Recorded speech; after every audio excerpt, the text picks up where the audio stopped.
নজর রাখবো পরবর্তী সংবাদে। এবারের ত্রিস্তর পঞ্চায়েত নির্বাচনকে কেন্দ্র করে কার্যত নজির করেছে মাতাবাড়ি পঞ্চায়েত সমিতির যারা প্রার্থীরা রয়েছেন তারা। কেননা ইতিমধ্যে যে খবর আমরা পাচ্ছি যে মাতাবাড়ি পঞ্চায়েত সমিতির প্রার্থী প্রতিদ্বন্দ্বিতার ক্ষেত্রে অনন্য নজির স্থাপন করেছে বলা যায়। মাতাবাড়ি পঞ্চায়েত সমিতি নির্বাচনে মোট 13টি আসন রয়েছে। গোমতী জেলা বিজেপি সিদ্ধান্ত অনুযায়ী মাতাবাড়ি পঞ্চায়েত সমিতি নির্বাচনে যে 13টি আসন রয়েছে এই 13টি আসনে মহিলা প্রার্থী মনোনয়ন দাখিল করেছে। এই সিদ্ধান্তের ফলে প্রাক্তন পঞ্চায়েত সমিতির চেয়ারম্যান সুজন সেন এই নির্বাচনে পঞ্চায়েত সমিতি থেকে সরে গোমতী জেলা পরিষদ থেকে প্রতিদ্বন্দ্বিতা করছেন। মনে করা হচ্ছে দেবল দেবরায় এবার নির্বাচনে জয়ী হলে স্থায়ীভাবে গোমতী জেলা সভাধিপতির দায়িত্বে আসছেন। তবে মাতাবাড়ি পঞ্চায়েতে 13টি আসনে নারীদেরকে দাঁড় করানোর সিদ্ধান্তের ক্ষেত্রে মাতাবাড়ি বিধায়ক অভিষেক দেব রায়ের ভূমিকা অন্যতম। কি রয়েছে বিস্তারিত শুনুন। মাতাবাড়ি পঞ্চায়েত সমিতিতে যে 13টি আসন রয়েছে, 13টি আসনে ইতিমধ্যে নমিনেশন দাখিল পর্ব শেষ হয়ে গেছে। তো এই 13টি আসনে আমরা জানলাম যে মহিলা প্রার্থী আপনারা দিয়েছেন।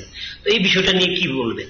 অ্যাকচুয়ালি কি আমাদের পার্টি এবং মাননীয় প্রধানমন্ত্রীও মহিলা সশক্তিকরণের উপর জোর দিয়েছে, মহিলার ক্ষমতায়নের উপর জোর দিয়েছে।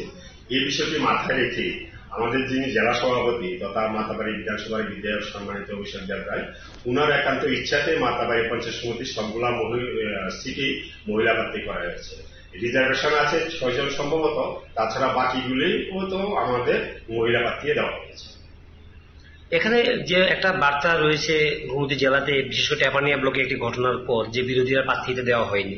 তো মাতাবাড়িতে এবং কাকরাবন ব্লক, বিশেষ করে মাতাবাড়িতে আমরা দেখলাম যে এখানে একটা সম্পূর্ণ ভিন্ন একটা চিত্র আমরা লক্ষ্য করেছি। এখানে বিরোধী সিপিএম প্রার্থী দিয়েছে, কংগ্রেস প্রার্থী দিয়েছে। এই তথ্যটা আপনার কাছে কি রয়েছে এই বিষয় নিয়ে? অ্যাকচুয়ালি টেপানিয়া ব্লকে একটি অনভিপ্রেত ঘটনা ঘটেছে ঠিকই, কিন্তু আমাদের পার্টি বা বিধায়ক এটা চায়নি।